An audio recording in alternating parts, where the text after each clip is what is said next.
any advice? But I've got it now. I think you You've should got be doing it. it now. I think Okay. so. Yeah, doing it. Thank you, John. Okay, right.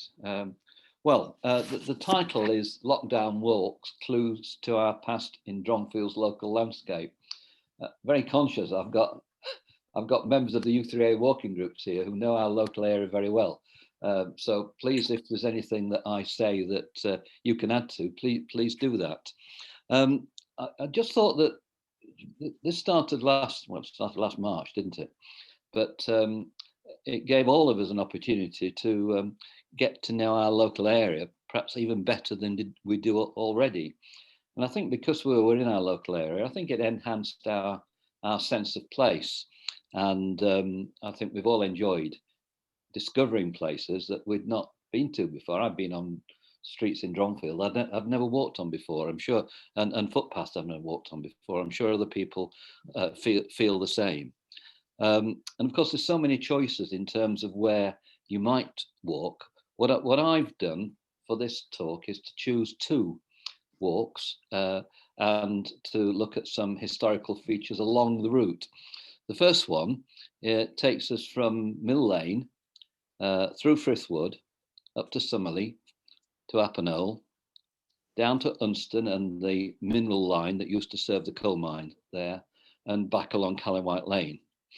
The second one is what you might call an ancient woodland walk, which is from the and this is for you Colaston residents as well, which is from the car park below the community centre. You'll know it very well, into Norwood and Longwood, down to Bridle Road Wood, and looking at some, again, historical features along the way before we come back up to Colaston. I'm going to look at three main themes. The first one is looking at evidence of our industrial past: water power, coal, iron, metal. Secondly, looking at some aspects of our woodland history. And thirdly, looking at some aspects of the history of our fields and hedges. I should say I find this experience very, very strange. I think I can put some pictures of you in on my screen, but mostly I'm just talking to myself, looking at this screen. So it's quite strange, because when you're giving a talk, you're usually feeding off what people are saying to you or from their facial expressions. So that makes it quite strange, but there we are. Some of these features will be familiar to you. Others, I hope, might be new. I'll move on to the next slide. We'll be looking at some aspects of woodland history, and I'm sure many of you are aware of David Hayes' book, published by the Barn, Dronfield Heritage Trust, about ancient woods of the Dronfield district. If you've not seen that book, do try and get hold of it, because a lot of what I talk about in terms of woodland history, you'll find in there, perhaps relating to different woodlands to the ones I'm looking at. But please, that I think is a definitive source for the history of our local woodlands. So, a picture that some of you may recognise. Aspects of the Moss Valley landscape, looking across the valley from just below Povey Farm up towards the main road at Colaston. And we can ask ourselves many questions about our local landscape when we look at a view like that. We can see on it some ancient trackways, Olacar Lane there. We can look at field boundaries, shapes of fields. We can ask questions about when they were made, why they have particular shapes. We can also look at woodland and ask about how old is that woodland? Has it always been there? And what clues can we look at when we're walking through woodland in terms of woodland history? So the first walk, if I can get myself sorted, orientated down here, will take us down Mill Lane, up onto Callawhite Lane, up through Frithwood as far as when the bridle road leaves the wood, alongside the bridle or in the bridle road or alongside it up to Summerley. From Summerley along Summerley Lane to Appinole, down this footpath here, which takes you down an old mineral tramway, and down onto the old mineral line, which served the coal mines in the valley, and then back along the mineral line to Callywhite Lane. So that's which is roughly in if I can get the direction this direction here. So that's the first walk.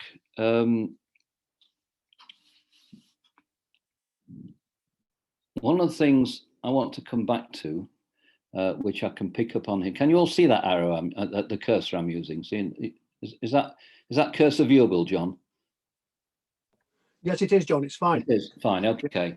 In a little while, I want to look at this. It keeps disappearing on mine for some reason. I want to look. Here we are. I want to look at the boundary, which you can just make out between here, between Dronfield, Eckington, and Unston. This is a parish boundary here. I want to come back to that as it goes behind here, behind what is now Ward's Nursery. So I'll come back to that. So I live on Lee Road, and I'm coming down Lee Road behind the Swan, and from what we understand, this section of Lee, this lane behind the Swan was the original line of Lee Road.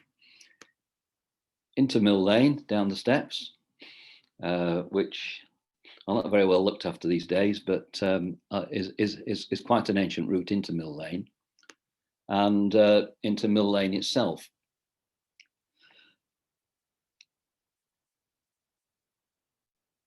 For anybody who wants to find out more about the history of Mill Lane, there's a lovely series of articles in the Dronfield Miscellany, which is a historical booklet published originally by the Old Dronfield Society and now by the Barn. And there are a series of articles by somebody called Colin Briggs, who recreates the Mill Lane of the early part of last century and into the second half of this century, almost house by house. So if anybody wants to know more about Mill Lane and the houses and works that used to be there, Colin Briggs' article in Dronfield Miscellany is worth looking at. You can still obtain Dronfield Miscellany, and they are sold when we ever get back to normal at the Barn, and are available in the library. The main feature in Mill Lane is Damstead Works here, which, as you can see, is described in this map, which is a section of an old Ordnance Survey map dating from the early part of this century. Is called a spindle work. So we're making spindles and flyers for the Lancashire cotton industry, but later on was being used to house grinding wheels. So people were using the grinding wheels there to sharpen edge tools and so on. And it finally, I think, went out of use in the second half of the last century. If any of you, and of course along Mill Lane, we've also got the original site of the corn mill down here, which was served by a little pond there, and this is the current lane coming here.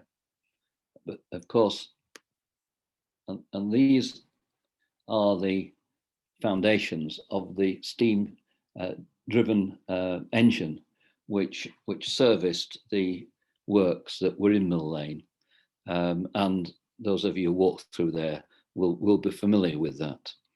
The fact that it's called Damstead on the map suggests. I'm sorry, that's a picture of of the works. It looks a very small site. It was amazing. You get works that size on that site. But I gather that the suggestion is that this drawing was taken from the perspective of the if you're standing where the old gas cylinder gasworks were, and look back to the mill site. That was the site of the mill. This is obviously from a visiting card produced by the works in the 19th century. It's now a nature area. The bridge was rebuilt by the Civic Society, and here is David Hallam from the Civic Society with the then MP Natasha Angle cutting the ribbon. And if you've not walked through there, it's worth a walk through. It's not quite as muddy as going down the lane as well. That's one advantage. And those of you interested in bird watching will see an occasional dipper on the stream there. The old bridge, it's still which stands at downstream from the new bridge. The fact that it's called Damsteads suggests that it was the site of a water power site. When it was being used as a manufactory in the 19th century, it was steam powered, but research by local historian Kay Batty identified 6 water-powered sites on the River Drone between the station and Unston, and the middle site being described in 1633 as Damsteads. And we strongly think that that this is this particular site, that there has been a mill on this site for a considerable amount of time, certainly from the 17th century. And like most local rivers, mills appear quite frequently on it. We'll be looking at another river later on, the River Moss, where there are a series of water-powered mills on there, used for different purposes. But if you walk down Mill Lane, and this was taken in one of my first lockdown walks. I think the date on the slide is May, when it was dry. You can see a distinct slope going down Mill Lane. I'm standing more or less at the entrance of the nature reserve. Nature park, and there's a distinct slope. And if you go into the nature area itself, you can see the slope from the side going up to the entrance. And if you look either side of that slope, there's a distinct bank, which looks as though it was the enclosure for the dam that used to be there. Of course, in more recent times, the whole area was used for allotments, but it's now fairly densely wooded, and is quite an important little nature reserve. The works themselves had one moment of fame, or infame, and that was in January 1856, when somebody tried to blow it up as part of the stirrings in Sheffield, union disputes.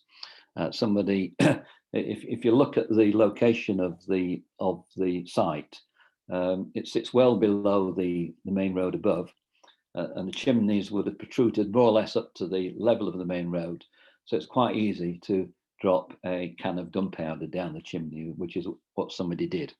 And he was eventually found and imprisoned for that act. I gather the damage cost no more than £10, which was quite a lot of money then, I suppose, to deal with.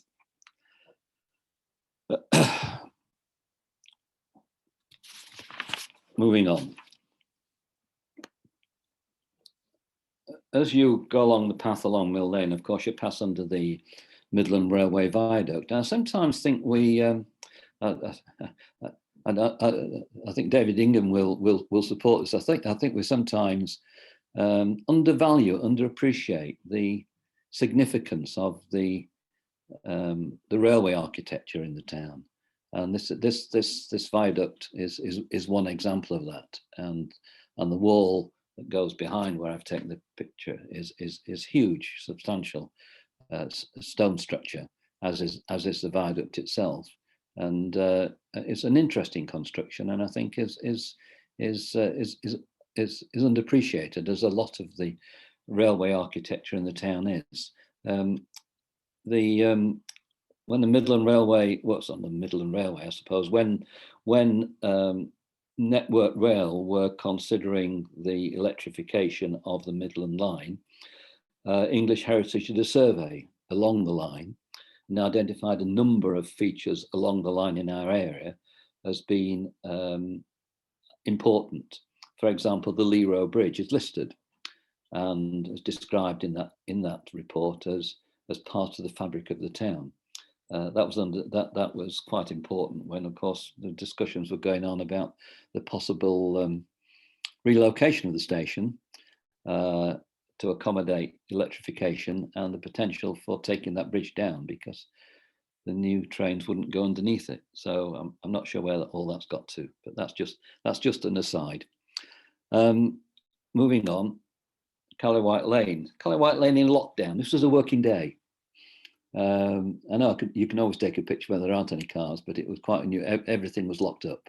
It was the first lockdown when nobody was working, and so as you can see, the trees are in full leaf. So it's May. So we're walking along now Callowhite Lane towards Frith Wood. This is again an earlier Ordnance Survey map. I think this one is dated around 1890, but the reason I've put it in is just to illustrate the long-standing shape of Frith Wood, which hasn't changed much at all, and is well defined by a stream on this side, by the bridleway on the southeast side, southwest side, sorry, and the very distinctive steep bank on this side here on the eastern side. So it's a very well defined wood, and has been so defined for hundreds of years.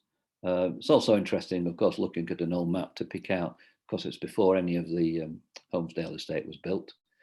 The only houses beyond the historic core of the town and Dronfield Bottom was the new development around Hartington Road, which was built by the Dronfield Freehold Land Society. And for the rest, there's not much else there.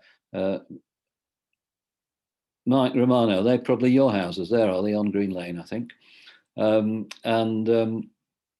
But it's interesting, of course, to pick out the coal mining in the area that underlays most of our housing. So Frith Wood, it's not a brilliant slide, but it suggests just how much Frith Wood is a significant feature in the town, an important feature in the town. And I think the importance was shown was when the Derbyshire countryside people started messing around with the pass a few years ago. It caused some alarms, and people were very much out in force to protect their local historic woodland. Frith Wood's first recorded in 1359, and in a survey of 1561, it's described as a spring of wood therein called the Frith.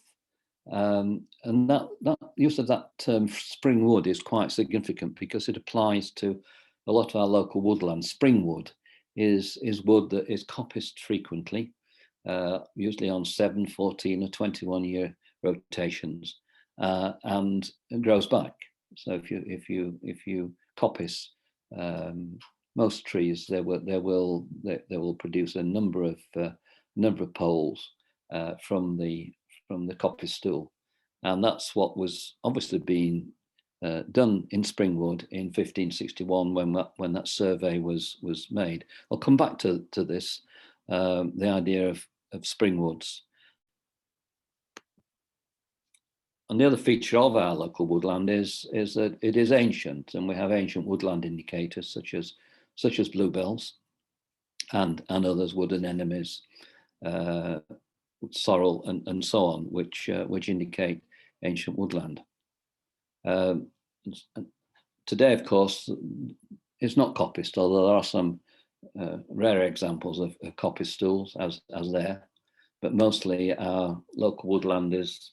I think this. I've cheated with this one. I think this is in Newfield Springwood, but most of our trees are standards now and not coppiced anymore. But in the 16th, 17th, and 18th century, most of our local woodlands were coppiced, and the wood was used for, and I'll come on to this later, both charcoal production and white coal production to support the local lead and iron smelting industries.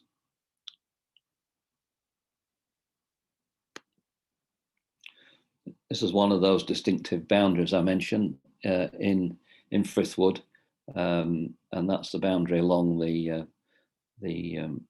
western edge, which is well defined because of the steep slope, and on the other edge, it's bounded in the south, but in particular by the Frithwood Holloway, which obviously is an ancient pack horse route, which I think probably would have been used by wheeled vehicles as well. Talking about woodland, I think this is as you can see, is a survey done for the Duke of Newcastle, and in 1630 of woodland in, as it says there, Barley, Coley, Shirtcliffe and Woodhouse. The Woodhouse being Dronfield Woodhouse. So right at the top there, where it says Woodhouse Green, is Dronfield Woodhouse. Down here is Shirtcliffe, and this is a lane from Coley which goes up to Hilltop. Still more or less the same line there, goes up to Hilltop. The bypass goes across here somewhere. But the interesting thing about this is that these woodlands, which were being surveyed here along with fields, were important because they were valuable.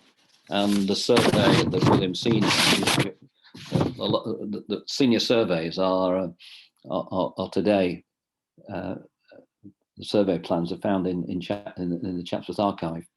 And the woodlands were important because of the value of the what we're going to call white coal, which I'll explain in a minute. The white coal that was produced in them, and the white coal was being produced for lead smelting, because from about the 16th century onwards, lead was being smelted in ore hearths, which required dried wood, kiln dried wood, to produce the lead. And in the survey that accompanies this plan, it says that for making every dozen, and dozen is a measure of wood, for every dozen of white coal brought to the lead mill is sold for 11 shillings. They pay 2 and 4pence for making that, and they pay 1 shilling and 8pence for the carriage. So you can see that taking away those, they're making 8 shillings a dozen, which in those days was really quite a lot of money. And so all our local woodlands were being used in this way, producing fuel both for the lead and for the iron smelting industries. And this is a map which along with others, describes those woodlands in the 17th century. Cue holes. The wood was, if you walk through Frithwood and any of our local woods, and here's Mike Romano and Philip Andrews standing alongside a cue hole or a white coal pit, and we'll see something like 300 of these have been identified in our local woodlands. These were where the cut wood was dried slowly, and the evidence for that is these, which I'm going to say more about this later and indicate how they were constructed and what they actually did. But in Frithwood and in a lot of our local woodlands, there are a number of these white coal pits or cue holes, called cue holes because there's always a channel going down the hill from the pit itself. And of course, today they're full of leaves. If you dug all that out, it'd be quite a deep hollow. Here's another one. Again, if the leaves were dug out, you'd see it was quite a deep hollow. And I think that is that my rucksack on my coat there. Here's another one here with a channel leading off, going down the hill. They're always on a slope, and they always have a channel leading from them going down the slope, which I suppose made it easier to pull out the white coal that was so produced. I'm going to come back and talk about white coal, but Q-hole pits are a common feature, along with if you can find them, charcoal burning platforms. And again, I'll come back to that. So all these woodlands in our local area would have been a hive of activity in the 17th and 18th century, producing both white coal and charcoal for local industries. I've come out of Frithwood, and I'm now walking up the edge of the bridle way towards Summerley. The official path is down below there. I wanted to look at the hedgerow, but there is a path that goes parallel with the sunken way in the field here, which is what I'm walking up. Just wanted to look at hedgerows. You perhaps come across this work that was done by a couple of naturalists called Pollard and Hooper in the early 70s, in which they, following research in counting species in hedges, came to the conclusion that the rough rule of thumb was the number of species in any 30-yard or now 30-meter length of hedge multiplied by 100 indicates the age of the hedgerow. So 6 species in that distance, 600 years, 7 species, 700 years, 8 species, 800 years. And of course, there's no surprise looking alongside the hedge that runs alongside this ancient bridleway that it is quite rich, species rich. And I'm not an expert botanist, but I did spot field maple, oak, hazel, lime, holly, ash, blackthorn, hawthorn, and dog rose. Actually, I'm putting my notes here on the 1st of May, as it happened. And so that, I think that's 8. So it shows, it suggests that it's roughly 800 years old. It has been challenged, this theory, but it's also been further justified because other people have done research in areas where they roughly know the age of hedgerows, and it has been shown to be quite accurate. Of course, you can plant multiple species in a hedgerow, but you should know, if you know the history of an area, whether that's been the case. And of course, most modern hedgerows are quickset hawthorn hedges and aren't as species rich. Most ancient hedges would have contained mature trees, which within the hedgerow would have been pollarded. Here, sort of roughly 10 feet above the ground.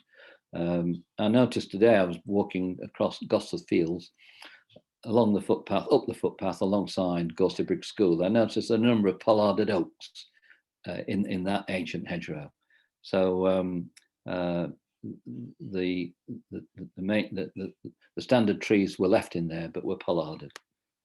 Another indicator of an ancient hedgerow is field maple, and that hedgerow that I've just shown has field maple in there, again suggesting that it is of some antiquity. So, yeah, I've got a map here somewhere. There it is.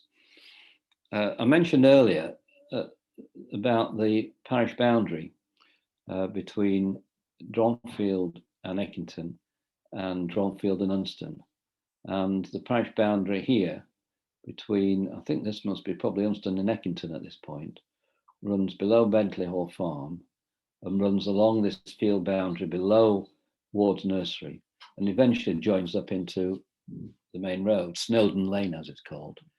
The fact that you've got a parish boundary along a lane, which itself, before it was straightened, is quite clearly an ancient lane, suggests that if what comes first, assuming the lane is ancient, the fact that and was being used as a boundary suggests that both that the lane and the boundary are quite old, and being as the origin of our parishes probably go back to Anglo-Saxon times, this is probably quite an ancient boundary between estates and eventually between parishes. But the previous photograph was taken along this stretch here, which I didn't go into the field to count the species, but that would be probably quite a species-rich hedgerow, given that it's following the parish boundary.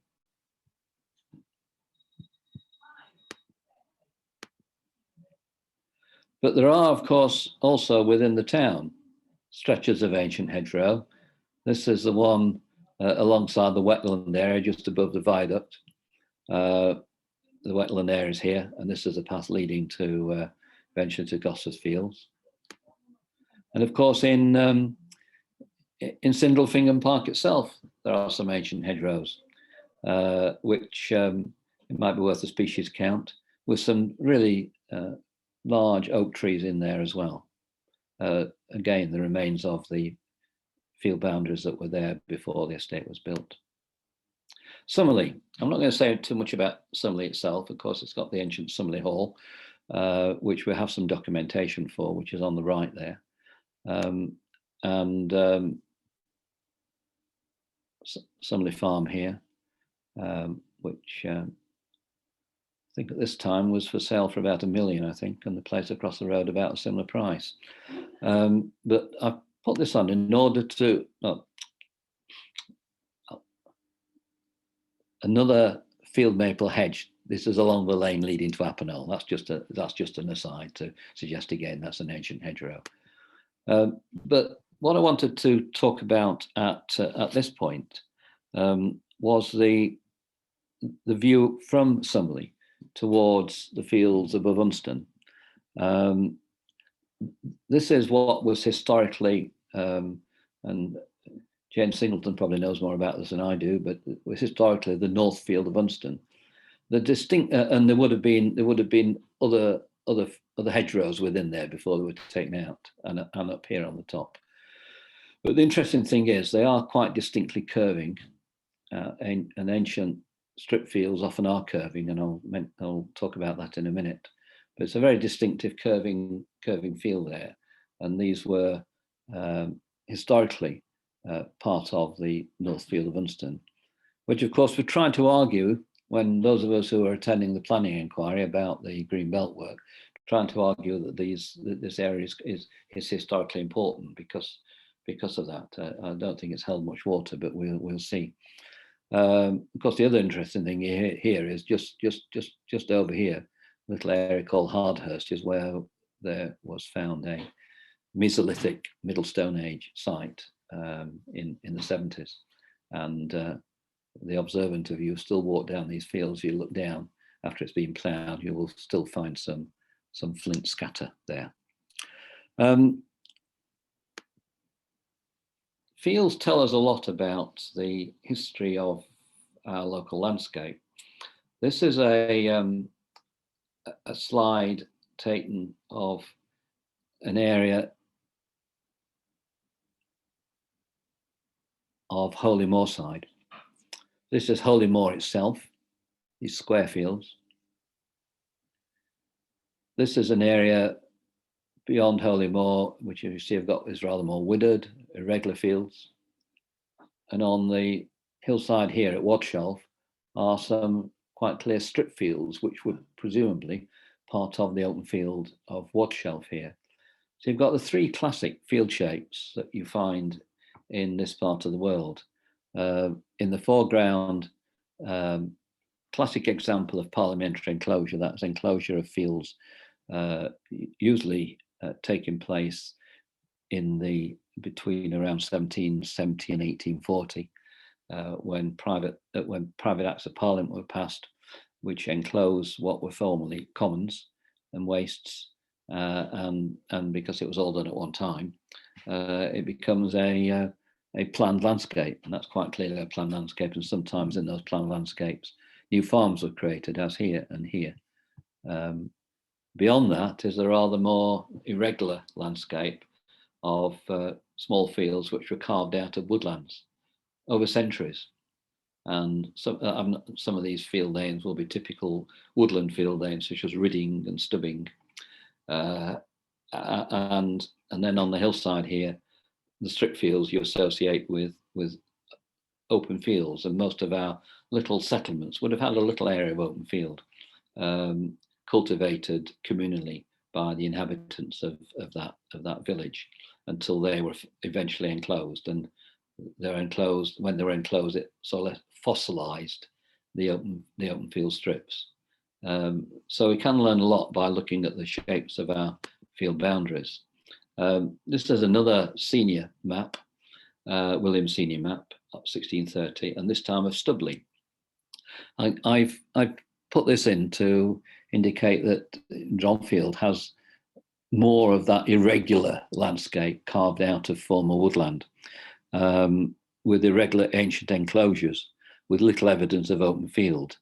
Although it's likely that some of the smaller settlements here would have had little areas of open field, and there are some field names in here, like Great Flat, Oakley Flat, and there was another one I came across which suggests, Longcroft Lands, a land being a strip in open field, which suggests there was some open field in this area, but mostly the field names are relating to woodlands such as Stubley, Birchet, Riddings, and in other parts of Dronfield, Shire Oaks and Stubbin.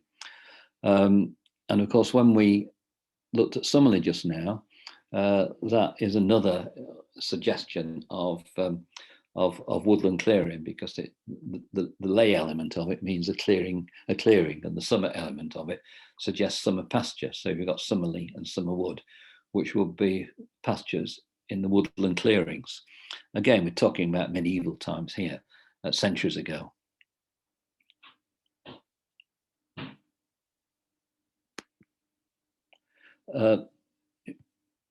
I've just tried to overlay that map there, and this is Stubley here, and this is Woodhouse, Dronfield Woodhouse here. So Dronfield Woodhouse Hall would be somewhere around here. I tried to overlay this map, which was produced by a local history group, of the field names of Dronfield, and this is an overlay showing the area of that map, that William Senior map, with Stubley here. And it's not very clear, I'm sorry, but it's got some of those field names in that I mentioned. Storth, for example, is a wooded area. Right, fields. Yeah, go back. We do find some evidence of this former open field land in our local landscape occasionally. This is a group of fields on the footpath between Appinole and Unston, which I'll show on the map shortly, which obviously is ridge and furrow, indicating former open field land, which has been preserved in this permanent pasture. It probably looks it's probably a good time to go now, because it'll be a bit wet like that now, won't it? But we don't get a lot of it in our area. This is a slide taken I took many years ago at Tissington, when the slight snowfall does pick out the ridge and furrow in the enclosed fields. So you can see the individual strips here, which were farmed by a farmer would have a number of these strips in different fields, intermixed with strips of other farmers. And you can see the distinct curves in these strips here. And so, of course, sometimes you see them running across the contour, and when we call them lynchets in that form. But these fossilized open field strips, I think this area in Tissington was enclosed in about the middle of the 17th century. I've got the agreement somewhere, and of course it was enclosed by the lord of the manor for pasture to put sheep on, so that farmers were removed and sheep was put on. But the strips in the Peak District often have this very distinctive curved feature. In fact, there was a geographer in the 1960s, early 70s, that wrote an academic paper called "The Curving Plough Strip and Its Historical Implications." All it was about was that if you were ploughing with a mould board plough, you're turning the furrow inwards as you go up here, come back down the other side, turning it inwards again. But you needed quite a big area to turn on the headland. So you started turning early, and that's why they've got this distinct curve, so the plough team could get round. And that's why you've got these curving plough strips in many parts of the country, and Derbyshire has got some classic examples. The golf course at Renshaw is another area where you'll see them. If you walk through Cliff Park and look very carefully, you'll see some at the top end of Cliff Park, which some of us have noticed recently. We think that Dronfield has some open fields. This area behind this is Chiverton here. You can see my arrow, and these fields, which run, I suppose, run up to the Contact Club now, are now allotments. This was called Down Flat, and a flat is a group of strips in an open field, so that's a historic name. So these were open fields in Dronfield, and we think these would probably were in this area as well, which ran from Snape Hill here before the houses were built up here at Snape Hill Crescent, ran as far as Homely Lane.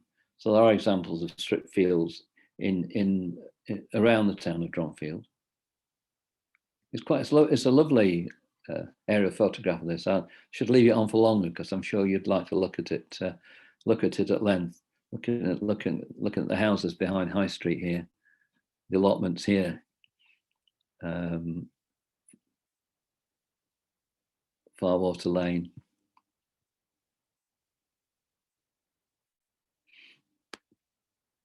And we think Colaston would have had some strip fields as well. And here's a Sanderson's map of around 1835, showing all the fields of Colaston and some very distinctive strip-shaped fields here and here.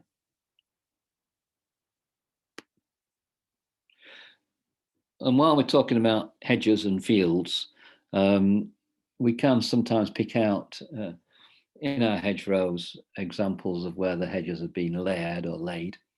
And manor court rolls show that farmers were often fined for not layering, or what was sometimes called pleaching and plashing their hedges.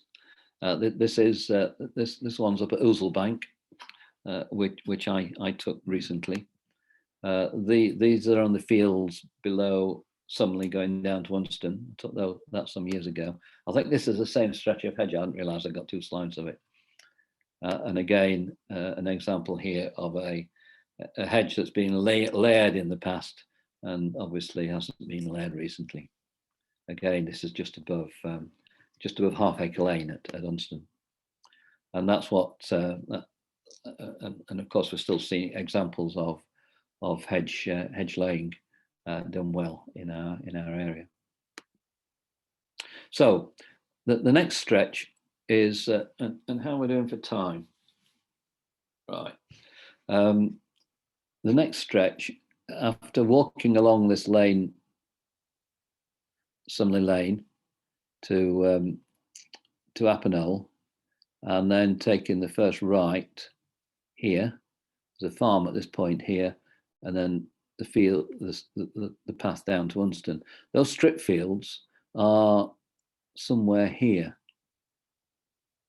just as you get onto this footpath, somewhere here. I mentioned this last time. I need to ask you, James Singleton, about the history of this farm. I took the photograph because I could see that they were about to start some work. So it looks as though it was being sold and renovated, but it's a lovely old house. The footpath goes off the lane just below this house, below this farm. And the footpath, for much of its way, follows or parallels a tramway, which served I think, a small coal mine here. And you can follow it all the way down. This is looking back in that direction, but you can follow it. This is looking back towards Appinall, but you can follow it all the way down to Unston there. So that's the line of it. You can see the cutting here. So the ridge and furrow, I think, is here and here, somewhere over here. And when you get to the top of the hill, it drops down this area here. I think that's Janet and Robert Hardcastle, by the way, who I met on that walk. And we dropped down the hill.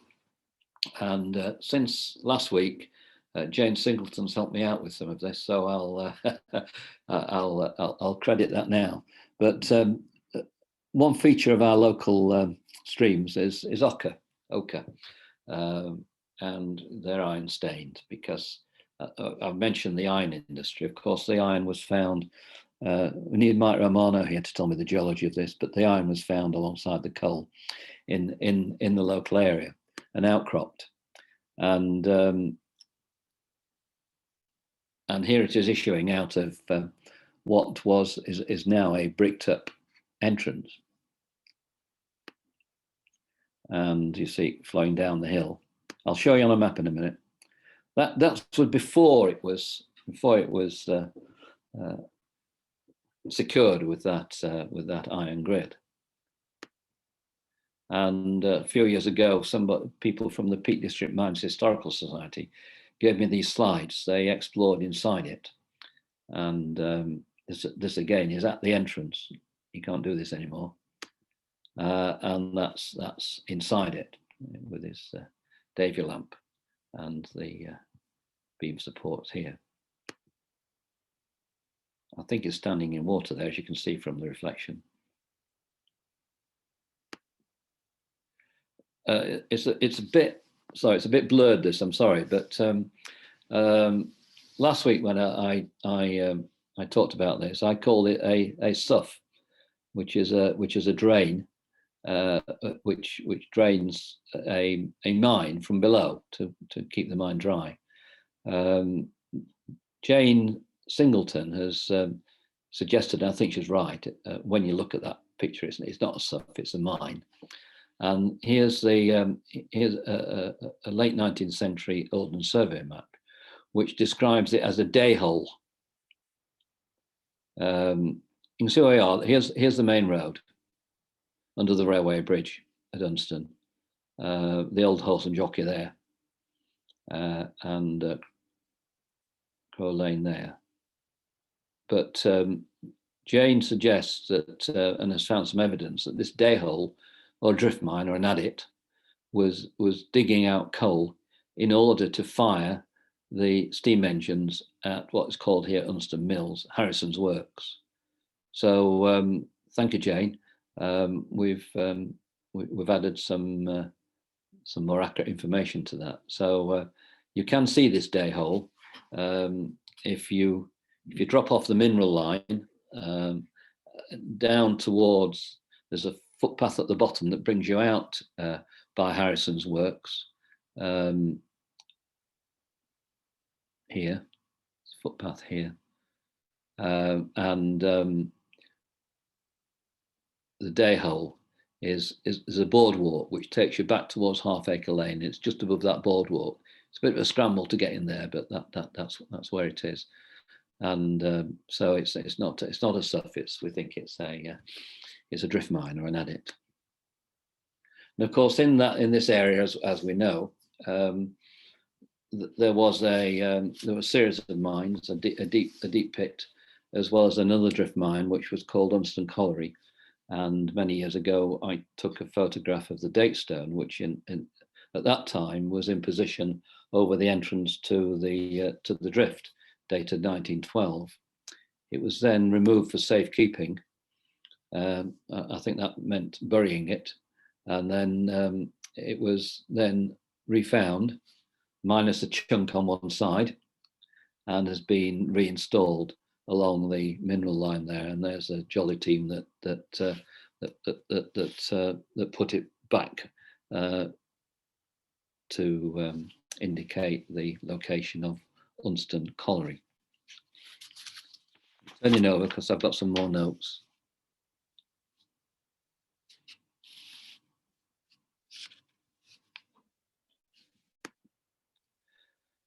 Again, this is part of the, I think it's called a mackerel mine. I'm told it's called mackerel mine because it was very wet, but I can be corrected there. And of course, there was formerly a shaft, and this was Sumley Colliery, which when we first came to Dronfield was there. It was a pig farm. And one day I noticed I was on the bus, top deck, going towards Chesterfield, and it wasn't there anymore. He'd taken it down before these things were listed, of course. And of course, adjacent to most of these pits were coke ovens. These coke ovens are actually in the grounds of Ramshaw, but there are coke ovens, of course, relating to Summerley Pit. This is just a close-up of one of them, which are on Robert Hardcastle's land. James Cartwright, who has done a series of articles in the Dronfield Miscellany, which I've referred to before, lists 19 collieries in Dronfield and Unston which had coke ovens. These still exist, or the remains of them, quite hidden, at Bull Close. So this is close to Bull Close Farm, and there's quite a bank of coke ovens here, and these are the few that remain. That's the inside of one of them. And of course, you can still see the pit heap at Bull Close Colliery. Sumley, which we looked at earlier, had 48 coke ovens, was abandoned in 1884. Ramshaw was abandoned sometime before 1900.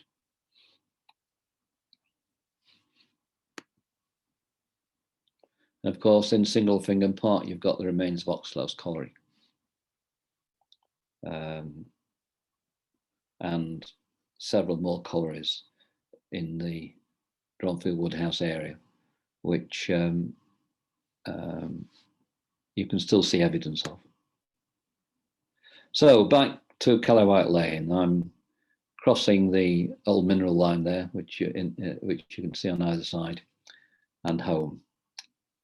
Right, that's the first one. I'm going to take 1 minute there just to get a glass of water. So talk among yourselves. Just give me a minute. Thanks, John. Okay.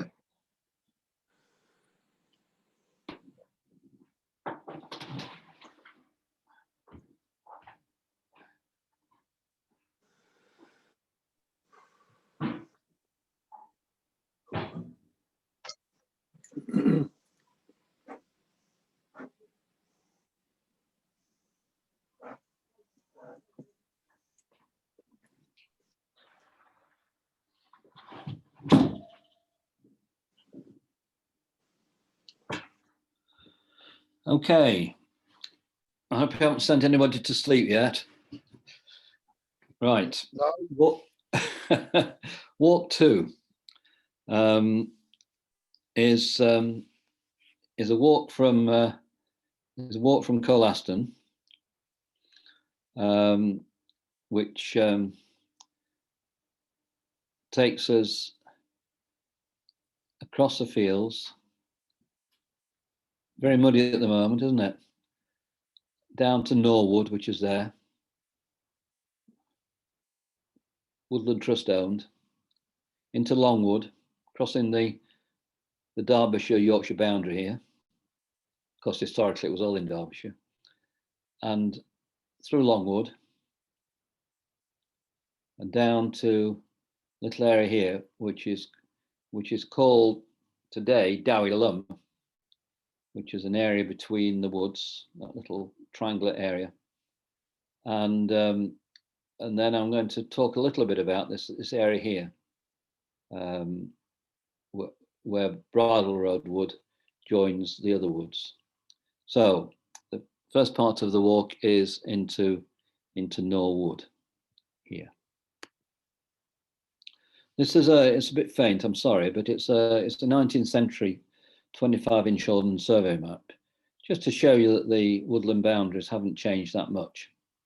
And with Norwood, Cookspring Wood, Olucar Wood, Winnaker Wood, and Bridle Road Wood.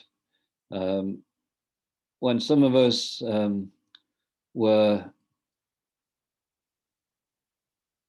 trying to persuade the planning inspector that they shouldn't build houses here, one of the arguments we used was that this was a historic landscape. Winnaker Wood in particular is very, very rich, species rich, and all these are ancient woodlands. And fortunately, she did listen to our argument and refused permission to build on the fields at Colaston, which was, I think, a major victory. So, quite distinctive historic boundaries. It's quite likely some of these fields, I guess, would be carved out of the woodland originally, because you've got little bits of woodland separated from the main body. Again, ancient woodland, bluebells, wood anemone and so on, indicating it is ancient woodland. Again, like Frithwood, very distinctive straight boundaries. Sometimes you'll find banks within the woodland, which I know that there are some within Norwood, which I guess are boundaries between holdings. That's the entrance into Norwood from this very muddy path. And again, as you can see today, they're mostly standards. They're very, I mean, there is some example of coppicing, but I think more accidental coppicing than actually intentional. And this is one of the Q holes that you arrive at fairly quickly into Norwood.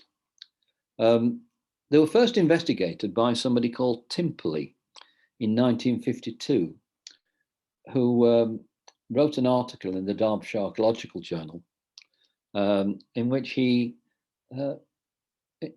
identified dozens of these things in these local woodlands, but couldn't work out what they were for.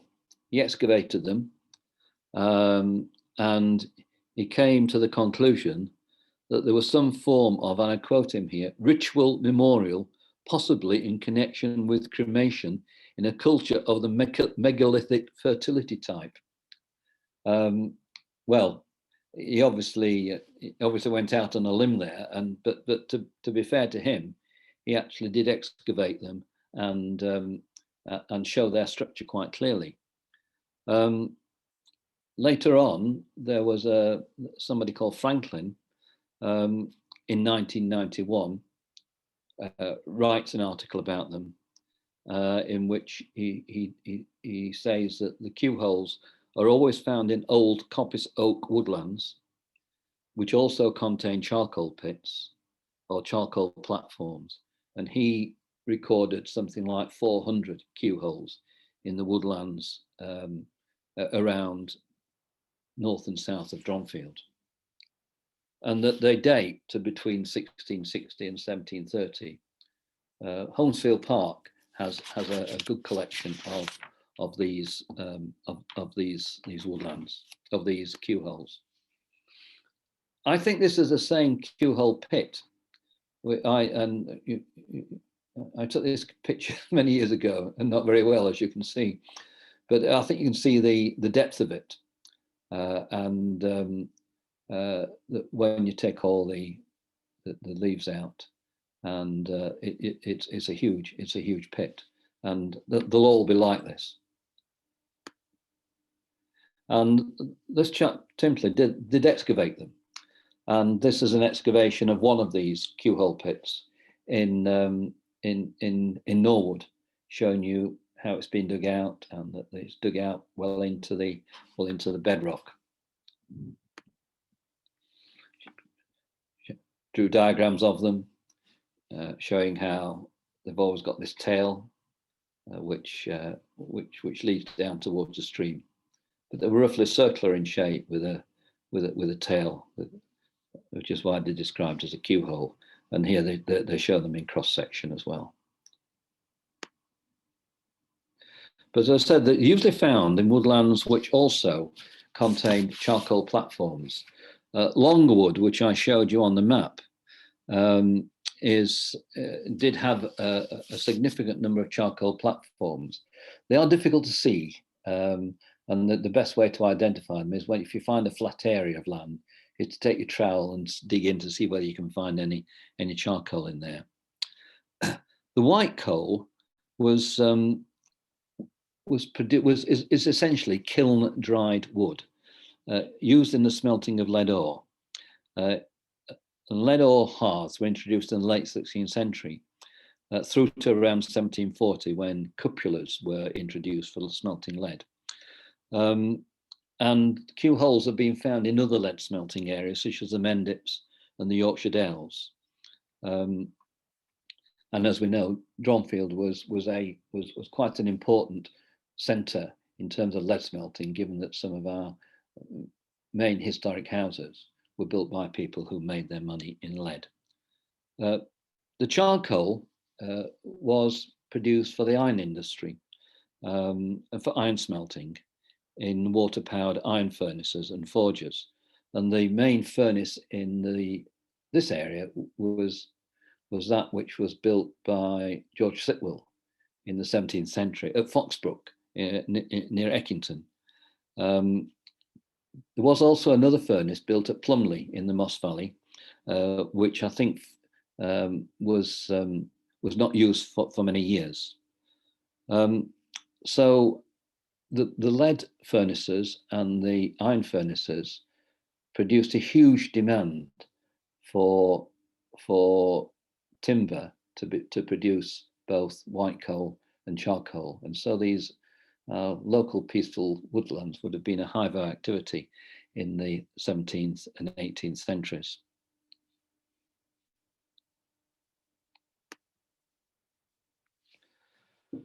We can sometimes see evidence of charcoal pits. This was a slide again I took many years ago. It's a wood called Hanging Lees Wood, which is a Mossborough Moor. And Hanging Lees Wood was owned by the Earls of Shrewsbury originally, and then by the Sitwells, or at least leased by the Sitwells. And it was an area of something like 47 acres. And you can see the charcoal platforms in there. It's now houses built on it. But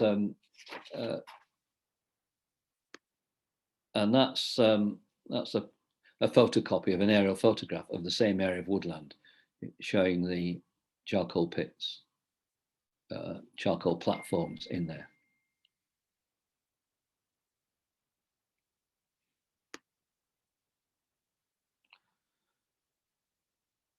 Right, let me just catch up here.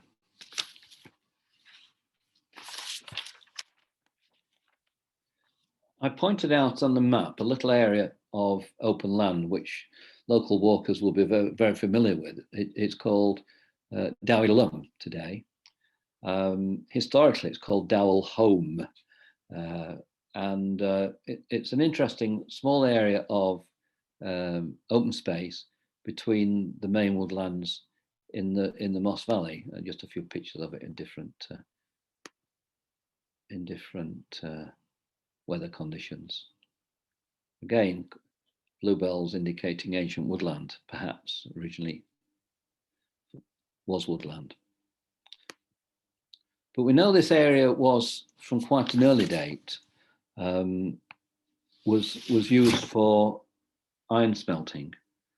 We do have a very early agreement of dated 1507 between a lease from somebody called Thomas Dinham and Jane, his wife, Anthony Babington, this is the E for Anthony Babington, William Meering and Anne, his wife, to John Selyoke of Hazelbarrow Hall,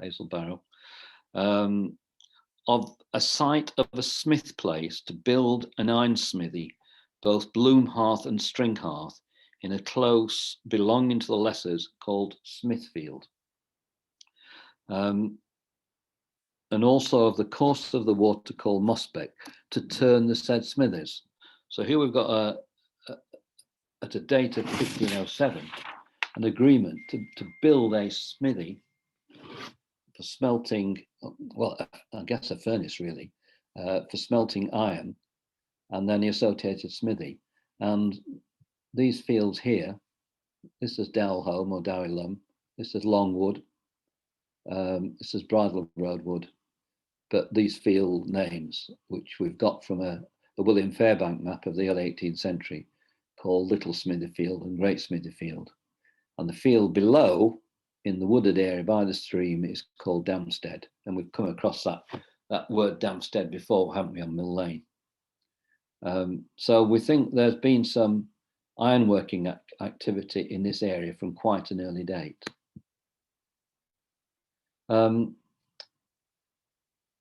So what is a bloom and a string hearth? They're both in the process of smelting a smelting furnace to produce iron, and then a string hearth, reheating the iron and producing, I guess, iron of a better quality, which expels some of the impurities.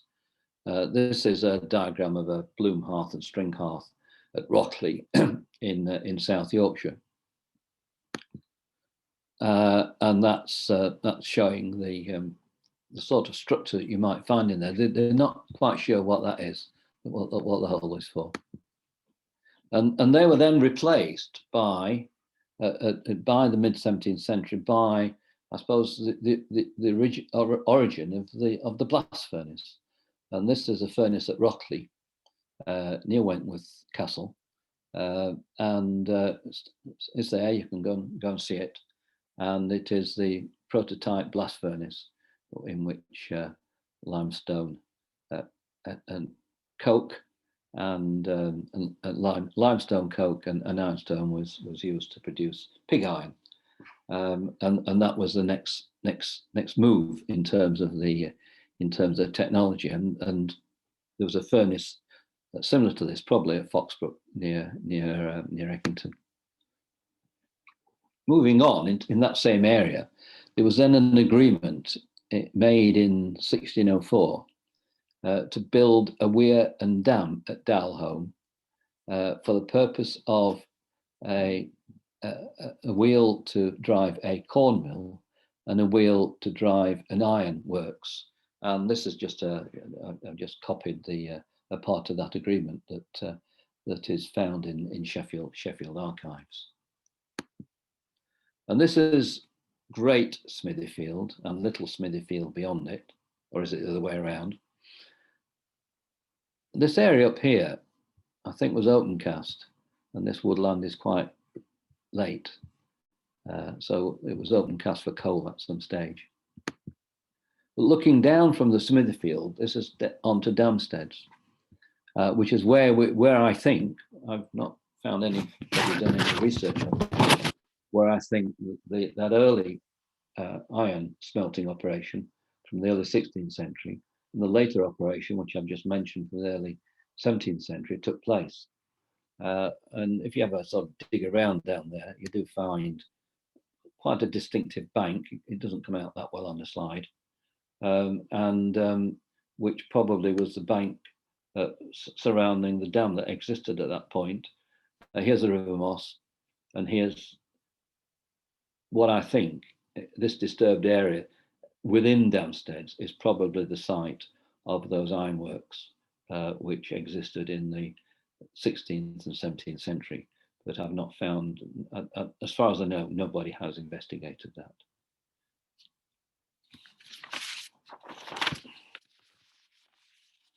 So I think I'm almost finished. Let's check.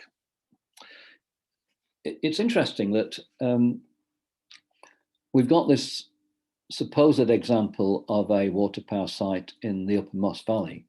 But of course, in the Lower Moss Valley, from Gear Lane through to Burley Hay, through to Ford, down as far as what was the Park Mill, the Eckington Corn Mill, there were a whole number of water power plants, variously used for edge tool making. and for foraging.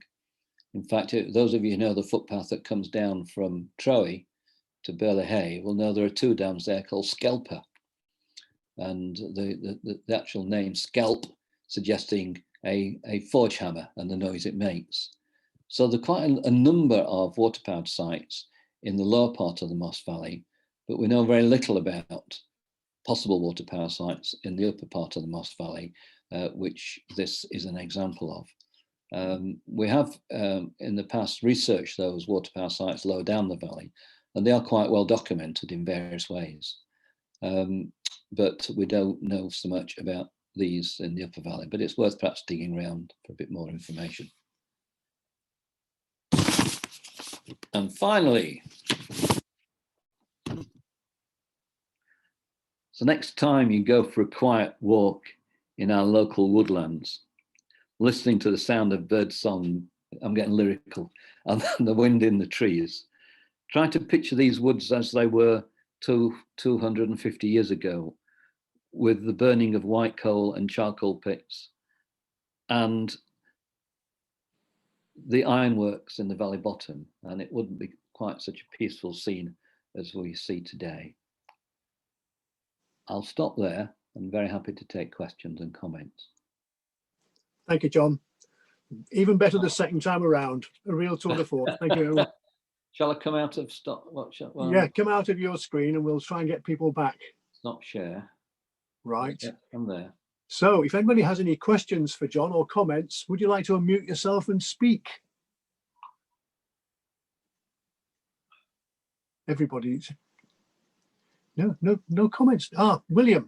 Yes, William, yes. I'd like to ask a stupid question, if I'm allowed.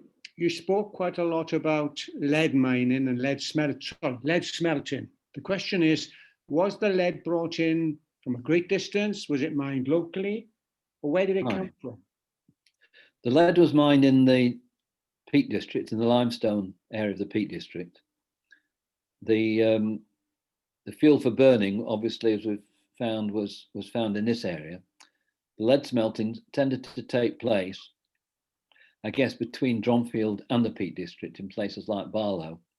And you look for place names in the area such as Bull Hill and so on, which suggest former lead smelting sites. So it's local lead, but the significance of our area was that we were providing the wood for the white coal, but we were also to some extent on the route out, so that some of the lead was transported out. And the same with the iron, actually. They were using the as soon as they could, they wanted to use waterways, and the nearest access to waterway was Bawtry and the River Idle. And the River Idle was used to a limited extent to transport heavy goods out towards Hull and for export. Thank you. Thank you. Okay. All right, Bill. Hello. You know the gate into Norwood? Yeah. That is very, very difficult to open. It doesn't always close either. It's a nightmare. Absolute nightmare. It needs somebody to bit of attention on it. It does. I agree. Yes, it does close sometimes, but you often find it's open, and then you try and shut it and can't. Yes. And also, you know, you're saying about the steps down by the lawnmower shop being quite dead. Yeah. You know the entrance that he's boarded off, the one by the side of the Dronny Arms? Yeah. That he's got, that it's a private. I thought at one time that was another right of way into Mill Lane. Right. He's put a door on it. Oh, right. You went down the passageway because. Yes. Right. Yeah. Oh, And yeah. Well, I don't know whether it was their own access to the basement of the pub or not, but I do remember walking down it when they had a restaurant in the basement there. Yeah. Yes. Roger. Thank you. Yeah. One of the things that's always interested me, well, the question I've got is about Firth Wood. Well, I call it Firth Wood. You'll call it Brick No, Wood. Firth or Frith, it doesn't matter. Well, I've got a question about that. But before I get onto that, when you talked about the gunpowder down the chimney in 1856, I think. I've Yeah. been on the Bank of England inflation calculator, and £10, £10 in today's money is 1,101 All right. pounds. Okay. Yes. Yes. It is quite interesting, isn't it? We were doing some research on which Kate Olorenshaw helped me with on a chap in Dronfield who left something like £11,000, and when we worked it out, it was worth about 2 million, I think. Right. But my question about Firth Wood, you've talked about like openings in woods and these holes and things, and I've always wanted to know what the fish pond or the pond in Firth Wood, what was that before? And also just before that, there's a clearing that's just a rough grass area. What's the reason for that being cleared? If you know the answer to both those questions. I used to know, but I can't remember. Mike, Mike Romano knows Frithwood quite well. We're talking about the pond. Can you unmute yourself, Mike? Can you unmute? You press the button. Oh, I think Bottom of the screen. Bottom or don't worry. I used to know what Jane. Jane knows. Jane knows the Oh, answer. I don't know the answer. I was just going to ask another question. Roger, I did use. I will try and find. Sorry, Jane. I will try and find out. But I did used to know that, and I don't anymore. Wasn't there some sort of holding, like prisoners or something, in that clearing? I seem to remember. I'm not sure. I'm not sure what the history of that clearing is. I did have a question. In our local area, and certainly on the manor farmlands, there are a lot of hedges that are hedges almost on top of a bank with a change of level to the next field. And I wonder what sort of date those would be. Are they very ancient in terms of that system? And, you know, why was there a change of level? Were they dug out, or what did they represent? Without looking, I'm not sure. I mean, sometimes the change of level is to do with cultivation, isn't it? But sometimes they are built that way. But it's probably just a result of cultivation. Are you talking about when you're coming down the track and you've got hedgerows above you? And well, that some of the hedges that remain above Manor Farm are quite distinctive, where they did divide the fields, and it's almost a change of level, not because of a water course or anything like that. It sort of looked as if it was deliberate. And obviously it was better for drainage and so on. Yes. So, and there's also some evidence of that in other areas that we've noticed. Since your talk, we've been looking at hedges. All right, okay, right, okay. Right. And then the other bit of information about the farm building that you said was interesting. Oh, yes. So the land was divided up. It was sold about a couple of years ago. They are working on that now. And if you're interested in seeing what they're doing, there's a lot of activity around the old barns. There's some old barn being converted into dwellings and so on. Right. And they've just changed the footpath orientation a bit there. And right, okay. So that's worth doing. Right. Sorry, go on. Yeah. And then just one other mention, John, about the tramway that did, of course, also connect up to Appinall Colliery. Right. I don't know whether you know, but in the landscape, if you go on Summerley Lower Road, there is evidence of a tunnel. It was sort of under the road, the tramway there up to Appinall Colliery. Oh, really? Okay. There was another incline, and there's a little bit in a wall there where the people supervising the coal tubs would have squeezed through the wall, which is still intact, that only just, but below the road is evidence of a tunnel as well. I've got a photograph of that gap in the wall, which is now filled in. Yes. Which at the moment I'm downloading all the old Dronfield Society photographs into digital form, and one of them has a picture of that section of wall and mentions it in relation to the tramway, but doesn't explain what it's for. I'll send it you. It must be the same. It was a squeeze through rather than. the miners going through the tunnel bit, which wasn't wide enough. All right. For the coal. So the tramway then went into a similar cutting that there is at the bottom level. Oh, really? dark Okay. cutting All right. Oh, that's down interesting. yeah, so it was. So where was Appinall Colliery then? Above the lane somewhere? Yes, I mean you can still see it. It's where it was. It's wooded now with spoil Right. Okay. and so on. Right, There's sort of okay. a long black horrible looking building in one of the fields. It's beyond that, just All beyond. right. Okay. All right. Okay, Okay. thanks, Jane. Right. William again. Yes, I would like to take advantage of all the knowledge on this forum. My wife and I, Pam, we've only just started walking over the last 12 months for obvious reasons. And we have walked quite a lot in the Hilltop area. We live at Hilltop. And we've wandered very often through Monk's Wood. Yeah. It looks like a vast, desolate area, as if a hurricane's gone through it. Now, we've tried to find out what happened there.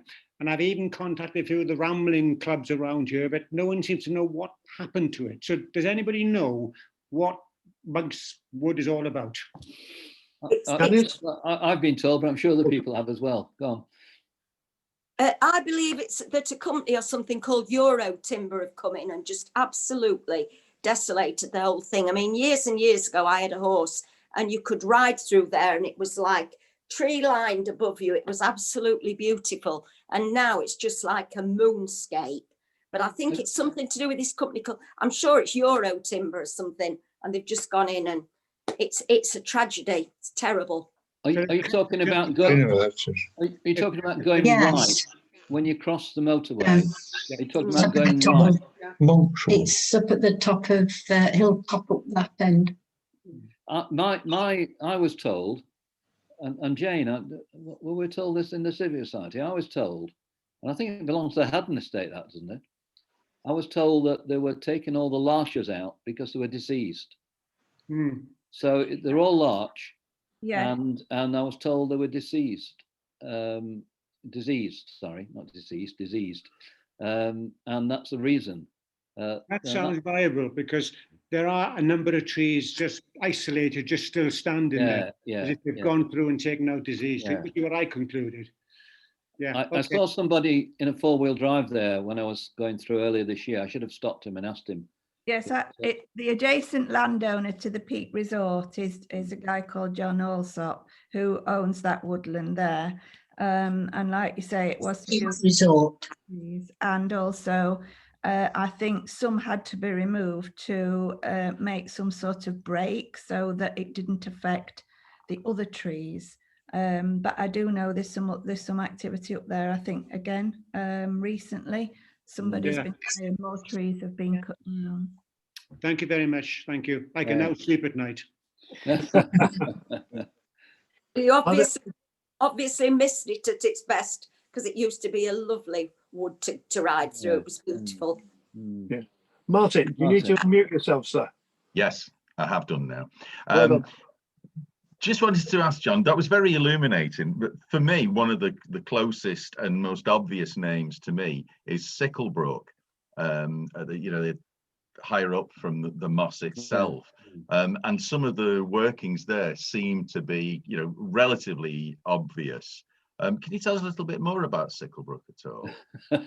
I don't think I can really. I know nothing about Sicklebrook other than trying to interpret the meaning of its name. And I've watched whoever's still restoring that farmhouse, restoring it for Andy. A long time, yes. Yeah. But were you meaning the history of the house itself or the area? No, across toward you're heading across the fields, just slightly higher up from that farmhouse. Yeah. So steeply down the field where they've done some brilliant work recently to make it a little bit more safe to walk on. To get into the wood. As you cross through into the wood, heading towards Troy. Troy, and the gate in.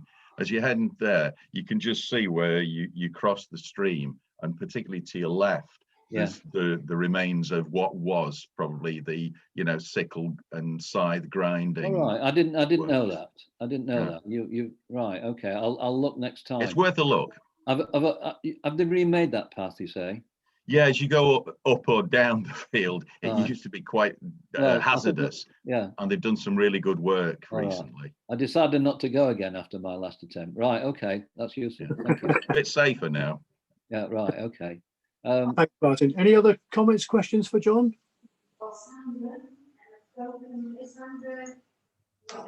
I'd just like to say thank you. I've never been to one of these before, and never been part of the civic society or anything like that before, and I've just found it really interesting. And I just wanted to say thank you very much for doing it, and hope you don't mind. But when it's on YouTube, I'll probably share it with friends and family as well, if that's all right. It was really, really good. Thank you. Send you a membership form, Sarah. You do that, yeah. Thank you, Sarah. That's very kind. Any other points? Oh, that's 3 weeks, I think. So about 3 times a week. Accumulator. That's what, yes. Who's speaking? I don't That's think somebody on the phone. Yeah. Sounds like Joe to me. Right, John, I think we'll finish there, but Okay, right. thank you very much for doing that again. Absolutely wonderful. And I think we had 36 the first time. I think we've got 18 or 19 this time. So you've had a big audience. Good. And hopefully we can get it on YouTube and people can see it on there too. Okay. But thank you, John. Absolutely wonderful. Well, thanks for Thank your you, John. Thank you, John. thanks for your comments, and I'll try and follow your theories up.